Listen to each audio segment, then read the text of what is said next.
నాగవల్లికైతే jail నుంచి phone అయితే వస్తుంది.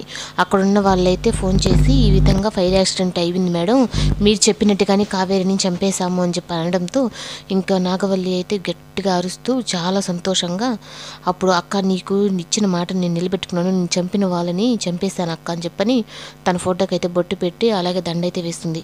ఇదంతా అయితే దేవ అయితే చూస్తూ ఉంటాడు. ఏంది నాగవల్లి ఏం చేస్తుందని చెప్పని.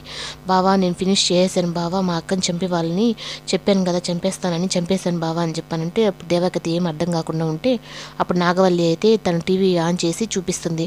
ఇద్దో కావేరి చనిపోయింది చూడు అని చెప్పానంటే ఈ నాగవల్లి ఏంది ఇంత ఫైర్గా ఉంది, నేను పార్వతిని చంపింది నేను కదా, నేను తెలిస్తే ఇంకా నా మీద ఎలా రియాక్ట్ అవుతుంది, ఇలాగే నన్ను కూడా చంపేస్తుంది అని చెప్పని తనైతే సడన్గా ఉంటాడు. అప్పుడు నాగవల్లి అయితే ఇంక మొత్తం నాకు ఈ రోజుతో కూడా మా అక్కకి చెప్పి ఇచ్చిన మాట ప్రకారం నేను నిలబెట్టేసుకున్నాను అని చెప్పనని ఇంకా మా అక్కకి ప్రతి సంవత్సరం నేను బాగా చేస్తాను, ఇప్పుడు దాకా తన కోసమే తన చావు కోసమే ఇన్ని రోజులు వెయిట్ చేశానని చెప్పనంటే ఇంకా దేవ అయితే అలాగే చూస్తాను.